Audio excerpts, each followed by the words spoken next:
Thank you. Please be seated.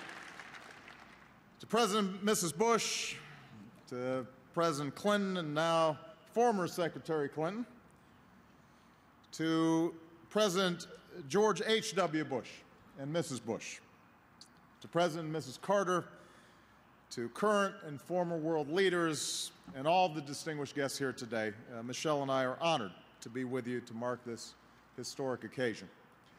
This is a Texas-sized party, and that's worthy of what we're here to do today. Honor the life and legacy of the 43rd President of the United States, George W. Bush. When all the living former presidents are together, it's also a special day for our democracy.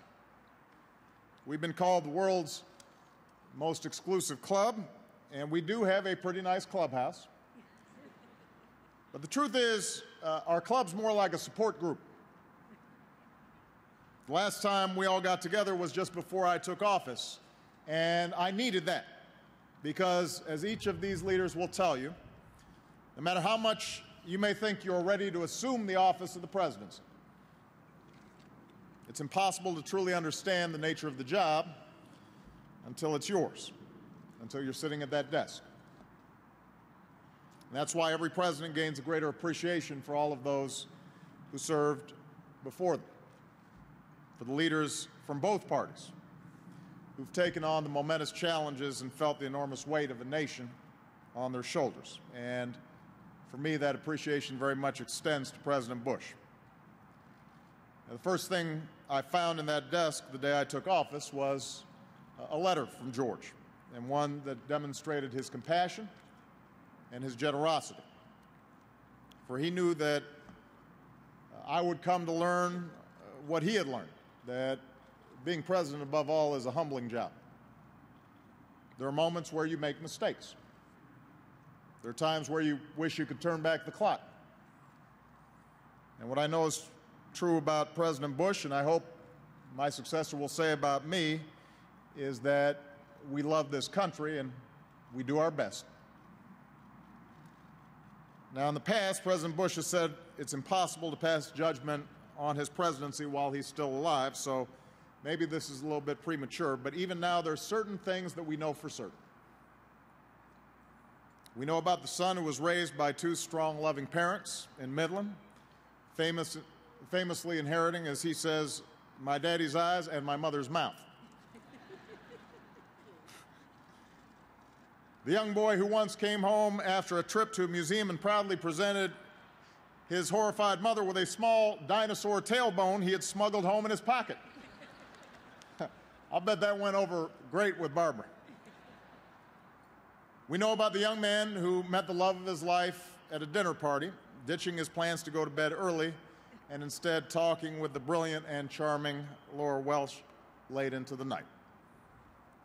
We know about the father who raised two remarkable, caring, beautiful daughters, even after they tried to discourage him from running for president, saying, "Dad, you're not as cool as you think you are."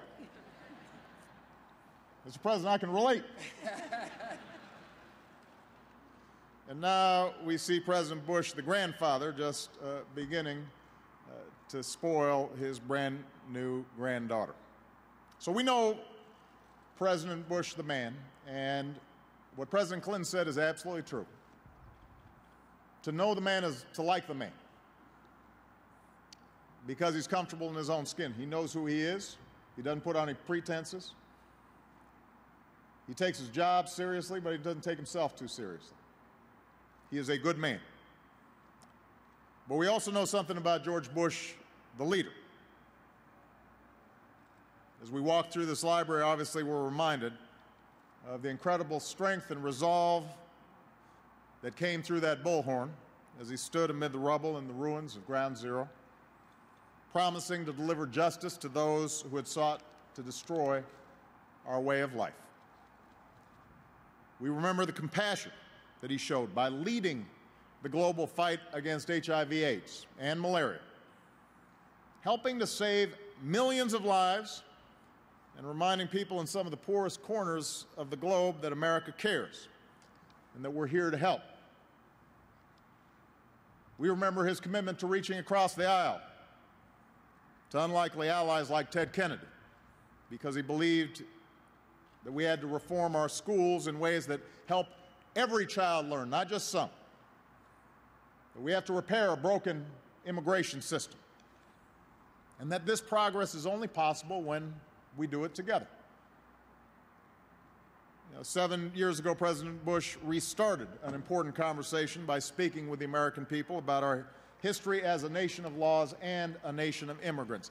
And even though comprehensive immigration reform has taken a little longer than any of us expected, I am hopeful that this year, with the help of Speaker Boehner and some of the senators and members of Congress who are here today, that we bring it home for our families and our economy and our security and for this incredible country that we love. And if we do that, it will be in large part thanks to the hard work of President George W. Bush.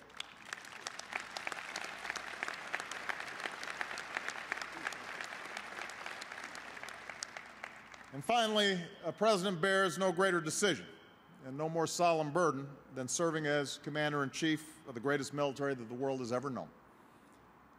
As President Bush himself has said, America must and will keep its word to the men and women who have given us so much.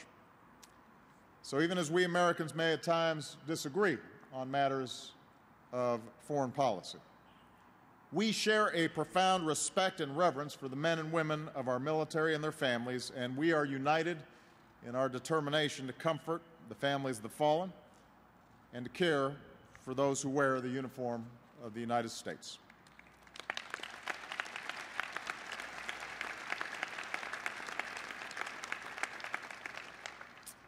On the flight back from Russia, after negotiating with Nikita Khrushchev at the height of the Cold War, President Kennedy's secretary found a small slip of paper on which the president had written a favorite saying: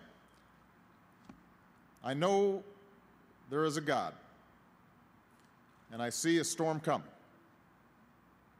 If he has a place for me, I believe I am ready." No one can be completely ready for this office, but America needs leaders who are willing to face the storm head-on, even as they pray for God's strength and wisdom so that they can do what they believe is right. And that's what the leaders with whom I share this stage have all done. That's what President George W. Bush chose to do. That's why I'm honored to be part of today's celebration. Mr. President, for your service, for your courage, for your sense of humor, and most of all, for your love of country, thank you very much. From all the citizens of the United States of America, God bless you, and God bless these United States.